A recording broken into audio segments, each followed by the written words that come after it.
Hello, everybody, and welcome to the Sustainability Podcast. Today is a special episode. We are going to be doing an energy transition recap of the workshop that happened at the 2024 ARC Forum. The Energy Transition Workshop this year was sponsored by Siemens Energy, which was much appreciated. And today I'm joined by my colleagues Jim, Rick, and Larry. Jim, do you want to kick us off with what was covered at the workshop? Sure. We were joined by Darren McGuire, Digital Business Development Manager at Siemens Energy, as well as Edwin Castaneda, Senior Product Manager of Digital Products at Siemens Energy. And I'll just quickly go through some of the points that really resonated with me. I've a handful of these. The first is the importance of technological innovation. Both Edwin and Darren stressed the crucial role of software and AI in overcoming decarbonization challenges, ensuring grid stability, and optimizing energy systems. They also spoke about the impact of renewable energy on grid stability. Darren led this one, and he discussed the challenges of integrating renewable energy into the existing power systems and networks, and he truly emphasized the need for innovative solutions to maintain grid reliability. Then we jumped in on software, and in particular, software's role in optimizing energy production. Edwin took the lead on this one, and he showcased how digital twins and AI can enhance energy efficiency, reduce fuel consumption, and lower greenhouse gas emissions. Then in the realm of software, we continued to talk about scalability and software's support of that. Both of our sponsors highlighted the escalating investment in software for operational optimization and the adoption of green technologies with a focus on Siemens Energy utilizing AI, in particular for optimization. Then we touched on operational efficiency and its relation to sustainability. We emphasized the application of software technologies in integrating renewable energy sources into the grid, supporting informed decision-making in electricity generation to minimize fuel consumption and emissions. Then we took a turn towards the integration of diverse and increasingly diverse energy assets. We discussed the growing significance of digital tools like AI in energy management, which in turn enable sustainable practices and a flexible, adaptive energy infrastructure. And then we closed our Q&A session with navigating challenges. We all addressed how challenges like decarbonization and grid stability are currently being tackled through innovative software and AI solutions, making significant shifts towards a far more efficient and far more resilient energy ecosystem. That's a brief view of our Q&A with Darren McGuire and Edwin Castaneda. In the interest of time, I'll turn it over to one of my other presenters for the day. Larry O'Brien here.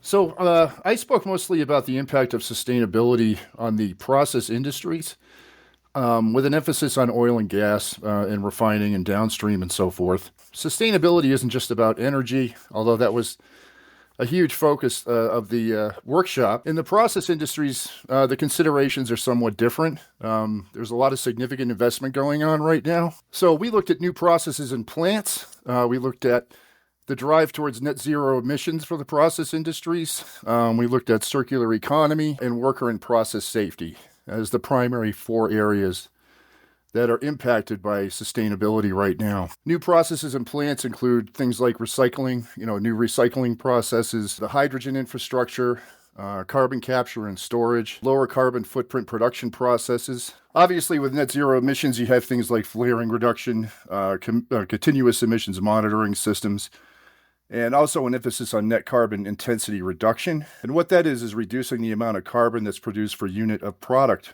that's produced. So if we look at new processes and plants, recycling is kind of at the top of the list.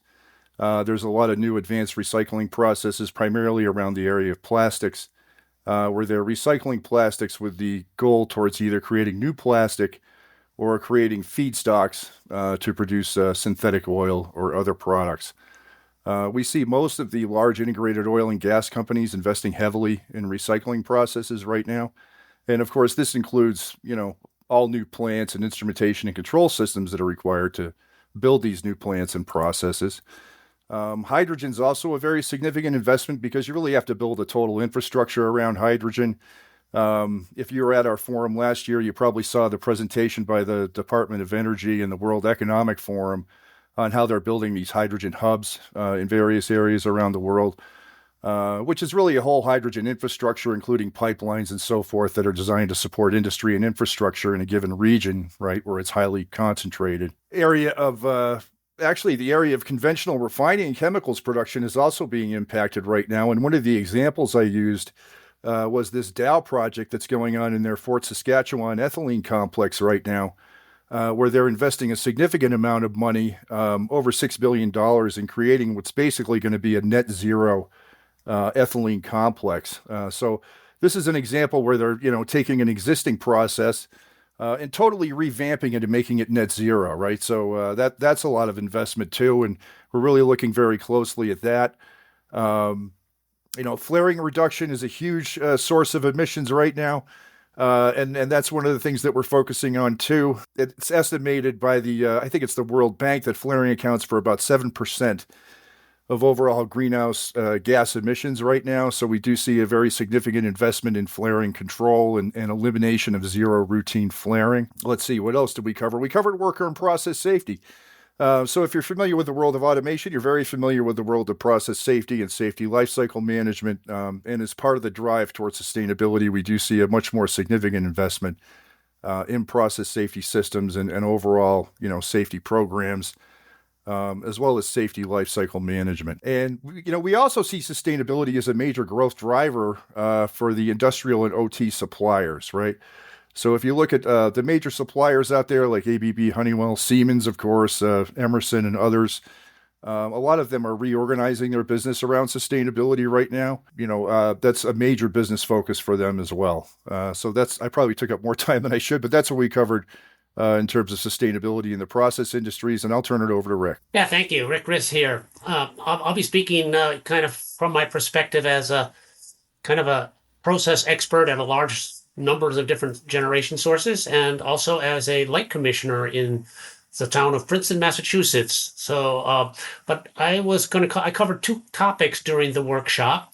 I covered, first of all, the challenges of decarbonization, and also with Gavin, we discussed a bit of the regulatory environment that is driving sustainability and electric generation and decarbonization. So let me first talk a little bit about what we covered in terms of the challenge of decarbonization.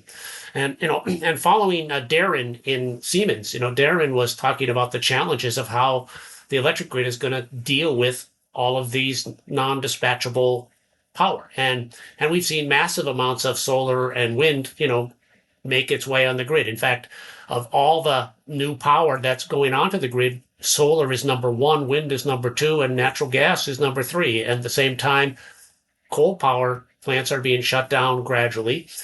So, a lot of people have the question, well, how can you generate power when, the wind doesn't blow and the sun doesn't shine? But that's exactly the problem that the ISOs and RTOs are facing.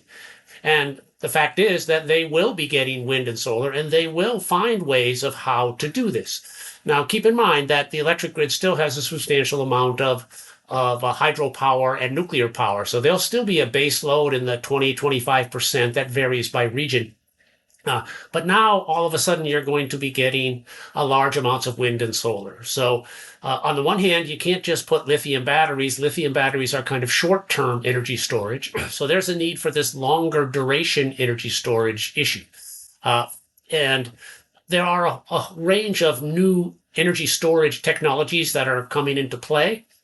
There is also the economics tends to drive you to overbuild solar and wind and curtail excess production at times. So what we're going to see is a grid where when you are curtailing solar and wind, that the price of power is basically free. Sometimes we've seen the grid go negative. They said, we will pay you to take electric power. It happens very briefly, but that certainly happens.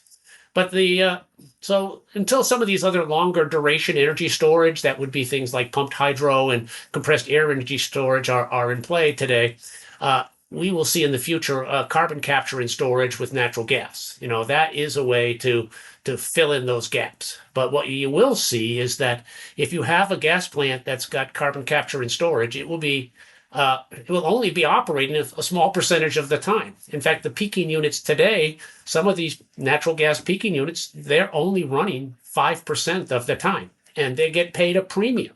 They get paid a premium to run that 5% of the time. In fact, they will be penalized huge amounts of money if they're not up and running and making full power from a cold shutdown in 10 minutes. We have a power plant here just down the street, and that's their contract. ISO New England says, we will pay you to be ready. You will maintain your equipment. You will know how to get that equipment up and running. So what it amounts to is there are solutions, and part of those solutions are the types of things that Siemens talked about. We need to be able to plan what the loads are. We need to be able to plan what the uh, generation capacity and types of generation and their characteristics. And because renewables are very weather dependent, the weather forecasts are going to play into that sharply. You will not know when to charge a battery, unless my EV is empty today, but it's going to be sunny tomorrow. I'm going to leave it empty today and charge tomorrow. And then there's the whole issue of virtual power plants and demand response that can also shift load. So anyway, we discussed, how ISO New England and how other RTOs and ISOs are attempting to deal with this substantial, complicated problem. It is not an easy problem to solve. Now, the second topic we covered, of course, was regulations, and we talked about federal, state, and local registration. There's also regional registrations. Here in New England, we have the Regional Gas REGGI, REGG, Regional Greenhouse Gas Initiative, and that along with the Massachusetts state law requires our small munis to get to 50% non-carbon emitting portfolio by 2030, 75% by 2040, and 100% by 2050.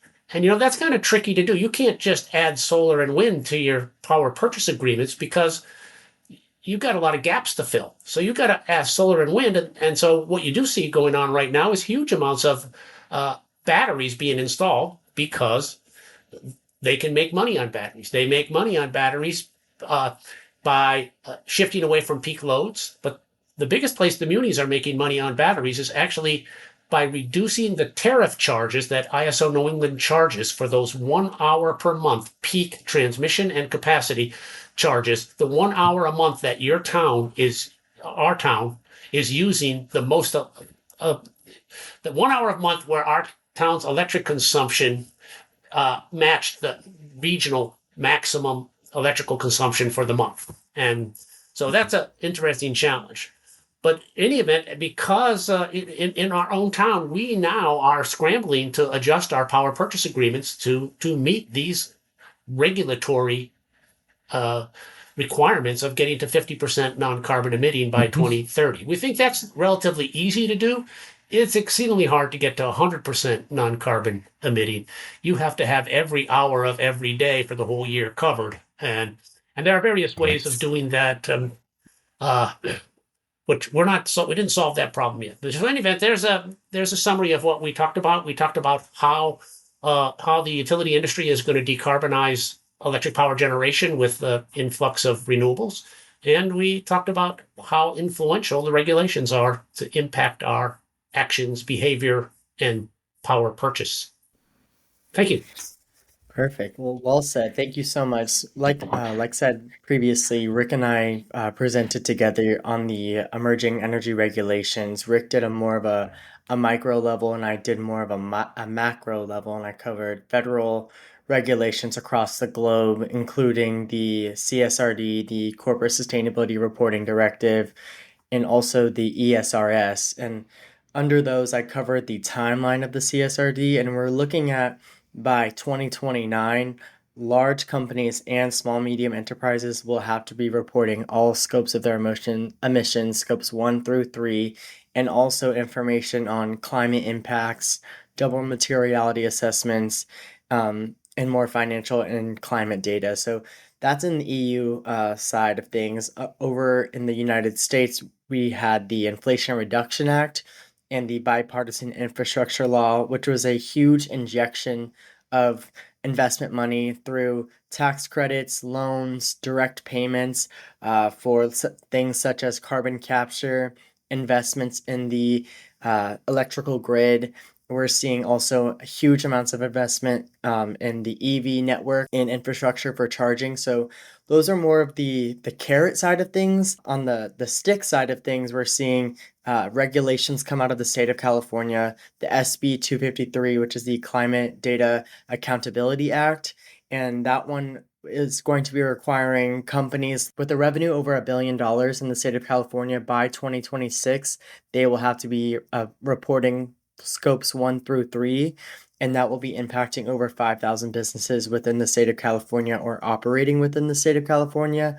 And then outside of the state of California, just this week on March 6th, the SEC final disclosure ruling was voted upon, and now we're going to be seeing basically in stages companies that have already been reporting to the SEC will now have to report on scopes 1 and 2 emissions, and also climate impact and financial impacts of climate driven events such as a hurricane or any type of natural storm. All in all, I think we're going to see a mix of sticks and carrot approaches to these regulations. The regulations are really pushing the private sector. And also you have instances such as the Inflation Reduction Act where the private and public sector are kind of working together in tandem. So we're seeing some really interesting things coming down the line with the energy regulations. So make sure you are staying up to date by, following the Energy Regulation Roundup, which is posted monthly on ArcWeb and also the Sustainability Podcast. That was a summary of my presentation. I think just here in the podcast, you can see the wide breadth of information that ARC covers on the energy transition team. And please contact us if any of the information spoken about today was piqued your interest, and we're all here to speak with you, and we're looking forward to continuing on conversations like this. Hey, Gavin, one final note. Yeah. You forgot that you actually showed up at this work with a real carrot and a real stick for dramatic effect to show, how the government regulations are impacting us. Yep, and not pictured was me going to Target before that and trying to find carrots. A carrot and a stick. Yes. But yeah, thank you guys so much. I really appreciate your time.